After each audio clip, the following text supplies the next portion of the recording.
When you add your 50th site to a hosting account, it is natural to assume you need a bigger machine.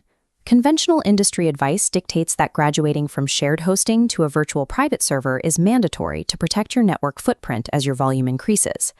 The problem is that almost every guide telling you to make that move is written by a company trying to sell you a larger server. Look at this quadrant chart mapping site count against your actual need for a VPS. The correlation stays completely flat at 0. A higher volume of sites does not alter underlying hardware requirements. 200 quiet sites can sit on shared hosting indefinitely. Upgrading a server purely because a site counter passed an arbitrary number misdiagnoses what hosting infrastructure actually provides. The primary reason most users purchase an SEO VPS is a desire for a wider, more diverse set of IP addresses. This crossover matrix compares shared hosting and SEO VPS plans side by side. The Class C IP diversity and address ceiling rows are identical. Both tiers draw from the exact same 1300 block pool. Addresses on either tier appear completely indistinguishable because separation happens at the network layer, not the server. If your network's sole requirement is acquiring more IP addresses, paying a premium for a VPS provides zero additional technical value. Server size is frequently blamed for problems that hardware cannot fix, starting with slow site performance. A page bogged down by unindexed database queries or heavy plugins processes exactly the same way on a larger machine. You end up with a site that is still slow, but costs more to host. The second technical misdiagnosis occurs when a network footprint looks connected despite utilizing distinct Class C IPs. This network flow diagram shows 50 distinct IP addresses routing backward and funneling straight into a single shared nameserver pair. Consolidating your DNS traffic through one shared nameserver immediately rebuilds the exact relationship your distinct IPs were purchased to hide. The correct fix is implementing private nameservers for each individual domain, which is a feature already included on standard shared hosting tiers. Upgrading hardware to mask software inefficiencies or DNS misconfigurations is an expensive distraction from the actual root causes. A valid upgrade comes down to a strict operational test.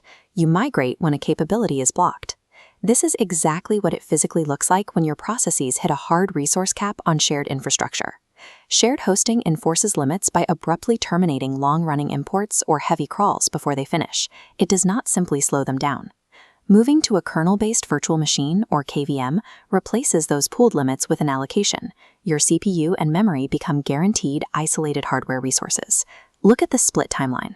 The top shows a shared server's strict 1-minute cron interval, compared to a VPS on the bottom, supporting continuous, unbroken resident processes. Running modern stacks like Docker, custom scrapers, or webhook listeners requires processes that stay alive constantly between requests. Shared control panels actively block the custom PHP extensions and unapproved daemons those advanced stacks require. A VPS is only justified when a specific operational task physically cannot be executed within the boundaries of shared infrastructure. Bypassing those shared limits means acquiring root access.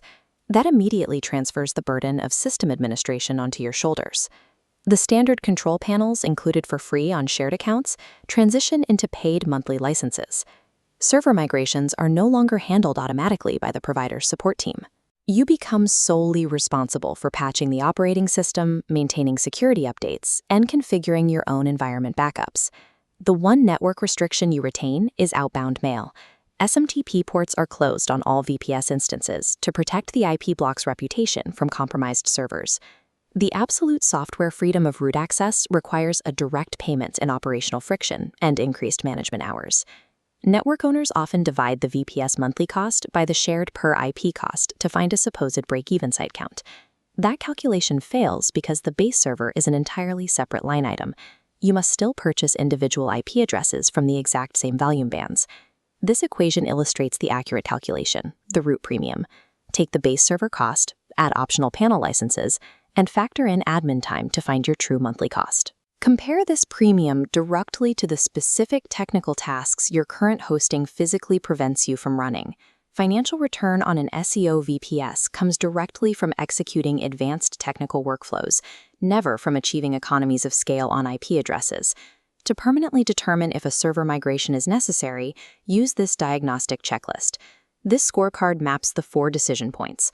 1. Unavailable software. 2. Killed backend jobs. 3. Resident processes required. And 4. Marked with a red X, upgrading only for IPs. Answering yes to any of the first 3 points constitutes a valid, capability-based trigger for a VPS upgrade. Answering yes to the 4th point means you should immediately halt the upgrade and simply purchase more shared IP blocks. Size your hosting entirely to your workload's technical demands. If your software is not complaining, your server should not change.